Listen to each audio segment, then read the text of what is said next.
51 সতীপীঠের অন্যতম এক সতীপীঠ বর্গভীমা মন্দির। পুরাণ মতে দেবী সতীর বাঁ পায়ের গোড়ালি এখানেই পতিত হয়েছিল। মায়ের ভোগে এখানে থাকে শোল মাছের টক। সমগ্র তমলুকবাসী মা বর্গভীমাকে মনে করেন তাদের নিজেদের অভিভাবক। নমস্কার, আমি পৌলি। খুশির উড়ান পরিবারের একটা নতুন ভিডিওতে সকলকে জানাই স্বাগত। তমলুক রাজবাড়ির ভিডিওটিতে আমি আপনাদের দেখিয়েছি কিভাবে আসবেন তমলুক রাজবাড়িতে। সেখান থেকে মাত্র 10 টাকার বিনিময়ে আপনারা খুব সহজেই পৌঁছে যাবেন মা বর্গভীমার মন্দিরে। চলুন, পৌঁছে গেছে মন্দিরে। এখান থেকে পুজোর ডালিটা নিয়ে নিই। আমাদের এখানে ডালার কি প্রাইস আছে? যেমন 50 টাকা বললেন, 50 টাকা আছে, 80 টাকা আছে, 100 টাকা আছে, 200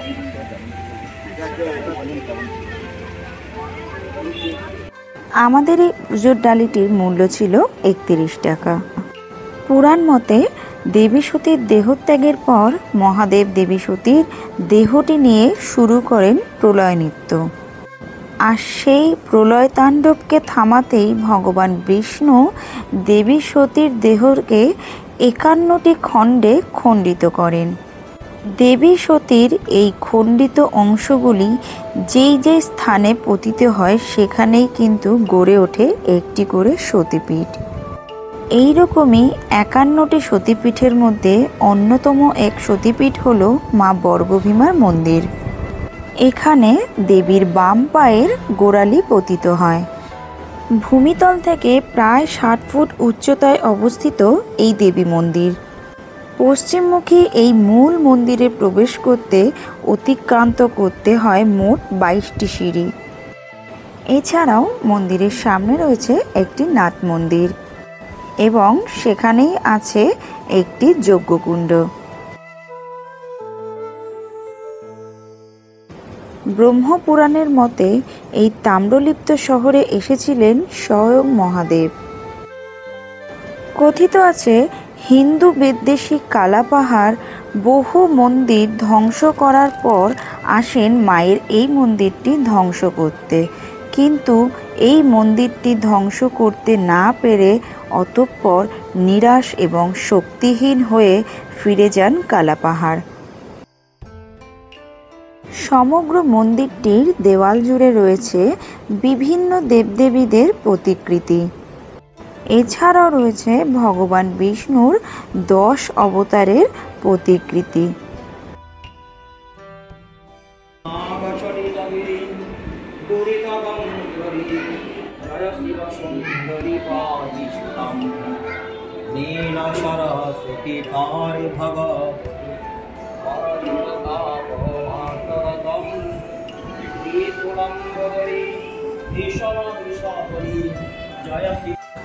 মন্দিরের গর্ভগৃহে দেবী এখানে শিলারূপে অধিষ্ঠান করছেন।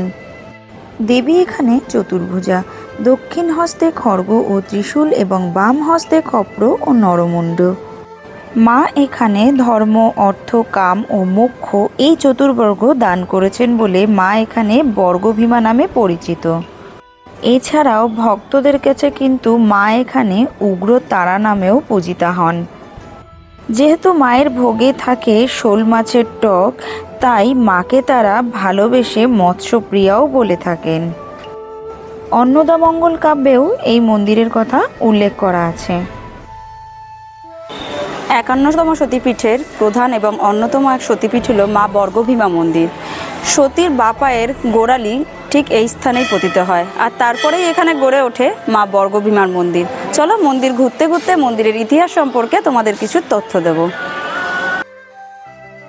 মূল মন্দিরের ঠিক পাশেই রয়েছে একটি মানস বৃক্ষ।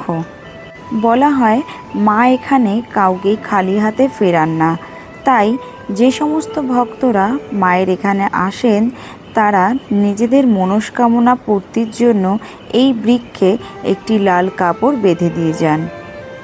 যেহেতু এখানে মায়ের ভোগে শোল মাছ দেওয়া হয়, সেইরূপ সমস্ত ভক্তদের প্রসাদে থাকে শোল মাছের টক।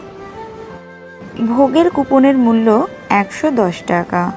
যারা দূর থেকে আসবেন ডেসক্রিপশন বক্সে দেওয়া নাম্বারে তারা ফোন করে অগ্রিম কিন্তু ভোগ প্রসাদের কুপনটি কেটে রাখতে পারেন।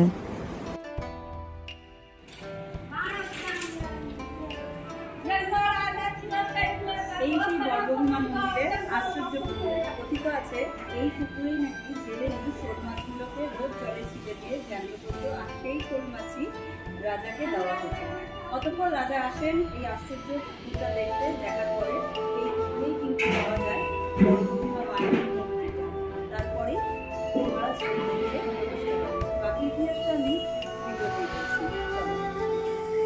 কথিত আছে মহাপরাক্রমশালী রাজা তাম্রধ্বজ শোল মাছ খেতে খুব ভালোবাসতেন। তাই রাজার হুকুমে প্রতিদিন তার আহারে থাকত জ্যান্ত শোল মাছ। ওই অঞ্চলের এক জেলেনি রাজাকে রোজ জ্যান্ত শোল মাছ দিয়ে যেত। একদিন জেলেনির সেই শোল মাছটি মরে যায়। জেলেনি এক প্রকার ভীত সন্তুষ্ট হয়ে পড়েন। রাজাকে শোল মাছ দেওয়াতে যেমন সে পুরস্কার পেত, ঠিক তেমনি শোল মাছ না দিতে পারলে পাওয়া হতো কঠিন শাস্তি। কিছু উপায় না পেয়েই অগত্যা জেলেনি সেই মাছটিকে নিয়ে চলল রাজবাড়ির উদ্দেশ্যে। জঙ্গলের মধ্যে দিয়ে যাওয়ার সময় হঠাৎ তার চোখে পড়ে একটি পুষ্করিণী। তার কি মনে হলো সে মরা শোল মাছটার গায়ে পুকুর থেকে জল নিয়ে কিছুটা ছিটিয়ে দিতেই মাছটা জ্যান্ত হয়ে যায়। বেশ অবাক হয়ে জেলেনি মাছটি নিয়ে রাজবাড়িতে আসলো। এরপর ওই একই ঘটনার পুনরাবৃত্তি, অর্থাৎ বারবার মাছ মরে যাওয়া আর ওই জল দিয়ে তা জ্যান্ত করা, এই বিষয়টা জেলেনির মনে একটা দাগ কেটে যায়। তার মনে হয় নিশ্চয়ই এই পুকুরে অলৌকিক কিছু আছে। তাই তিনি রাজাকে গিয়ে এই ঘটনা বলেন।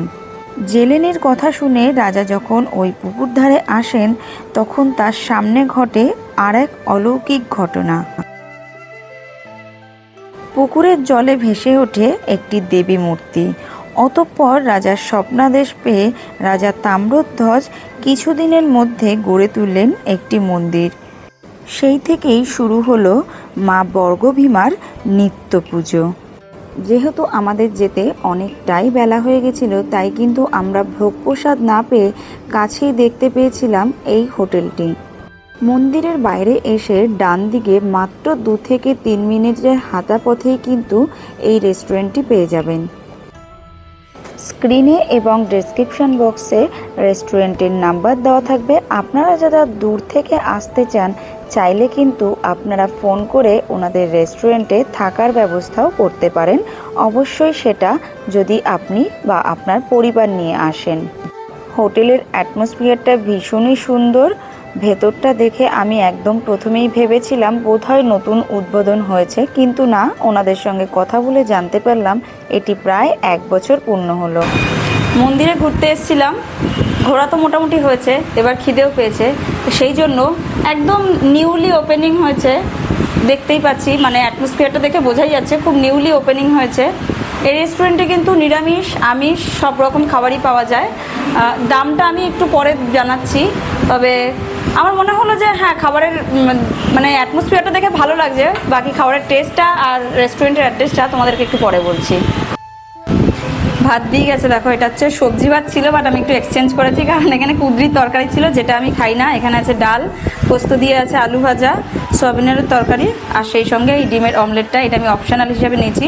টোটাল এই মিলটা পড়েছে 60 টাকা, আর এই মিলটা পড়েছে 70 টাকা। এটার মধ্যে আছে কুঁদরি আলুর তরকারি, সয়াবিন আলুর তরকারি, আর পোস্ত দিয়ে আলু ভাজা, ডাল আর ভাত, আর এর সঙ্গে বললো লাস্টে আসবে চাটনি আর পাঁপড়।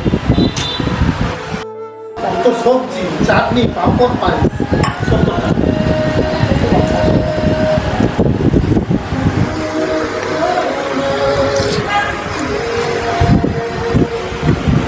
ঠিকঠাক, নিরামিষ খাবার হিসাবে ঠিকঠাক। সত্যি বলতে খাবার তো আমাদের ভীষণই পছন্দ হয়েছে, তাছাড়াও যেটা সবথেকে বেশি পছন্দ হয়েছে সেটা হচ্ছে ওনাদের সুমধুর এবং মিষ্টি ব্যবহার। রেস্টুরেন্টের ব্যালকনির দিকে আসলেই কিন্তু দেখতে পারবেন একদম সামনে মন্দিরটি দেখা যায়। চলুন এই রেস্টুরেন্টের সম্পর্কে আরও কিছু তথ্য আমরা রেস্টুরেন্টের যিনি ওনার আছে ওনার মুখ থেকে একটু শুনে নেব। যদি আপনার পরিচয়টা একটু দেন। আমার নাম রাজীব দত্ত। আমি ফ্যান্সি হোটেল অ্যান্ড রেস্টুরেন্ট চালাই। যত্ন সহকারে চেষ্টা করছি মানুষের মনের কাজ অবধি যাওয়ার জন্য। আচ্ছা, বলছি আপনাদের এখানে হোটেলে মানে মেনু কি আছে সকাল থেকে? আমাদের সকালবেলা আমরা শুরু করি টিফিন দিয়ে, মানে ব্রেকফাস্ট দিয়ে, নিরামিষ ঘুগনি মুড়ি, নিরামিষ ঘুগনি লুচি। কারণ আমাদের সামনেই মা 51 পীঠের এক পীঠ। এখান থেকে ভক্তরা নামার পর তারা যে ছোটোখাটো টিফিনটা করতে চায় তারা এই নিরামিষ টিফিনটাই পছন্দ করে বেশি। এই দুপুরবেলা আমরা ভেজ মিল থাকে, প্রত্যেককে আমরা ভেজ মিলটা দিয়ে তাতে থাকে আলু ভাজা, ভাত, মুগের ডাল, দুটো সবজি, চাটনি, পাঁপড়, পায়েস। এটার দাম 70 টাকা। এটা দেওয়ার পর আমরা কাস্টমারদেরকে জিজ্ঞেস করি যে আপনি আর কি নেবেন। আপনি যদি ভেজ খেতে চান তাহলে পনির পাবেন, আর যদি নন ভেজ খেতে চান তাহলে এর সঙ্গেই আপনি পাবেন ডিম পাবেন, মাছ পাবেন, চিকেন পাবেন। কারণ সব রকমের কাস্টমার চাই তো। আর যেহেতু মা এখানে সামনে বসে আছে, মা তো মৎস্যপ্রিয়া, তাই মাছের উপর আমাদের একটা আলাদা রকমের একটা টান আছে। যেহেতু আমরা বাঙালি তো মাছে ভাতে আছি, তাই। আচ্ছা, বলছি একটা জিনিস জানা ছিল, আপনাদের এখানে কি হোটেল আছে? মানে ধরুন কোনো ফ্যামিলি আসলো। হ্যাঁ, এই ব্যাপারটা হচ্ছে আমার নিজের একটি হোমস্টে আছে, সেটা আমার নিজের বাড়ি।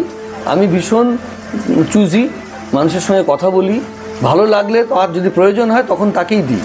আমাকে যে দিতেই হবে তার কোনো মানে নেই। হ্যাঁ, পরিবার আসলো অবশ্যই। হ্যাঁ, পরিবারের জন্য অবশ্যই আমাকে ফোন নাম্বারে যোগাযোগ করে। আমার ফোন নাম্বার হচ্ছে 9932482361।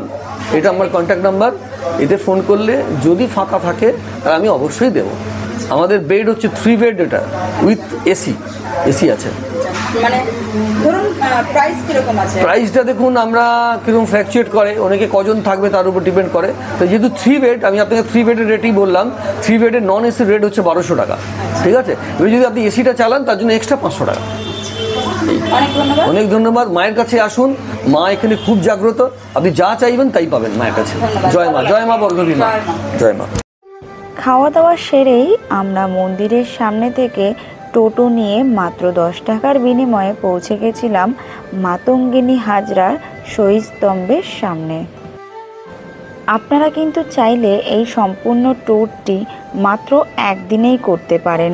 হ্যাঁ, আমরাও কিন্তু এই সম্পূর্ণ ট্যুরটি মাত্র একদিনেই শেষ করেছিলাম।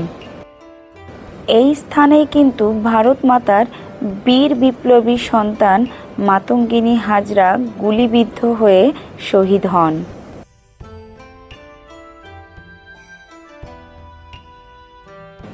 চলুন তবে আজকের ভিডিওটা এই পর্যন্তই। দেখা হচ্ছে পরবর্তী কোনো ভিডিওতে খুব তাড়াতাড়ি। সকলে ভালো থাকবেন, সুস্থ থাকবেন, সাবধানে থাকবেন। আর ভিডিওটা কেমন লাগলো অবশ্যই একটা কমেন্ট করে জানাবেন।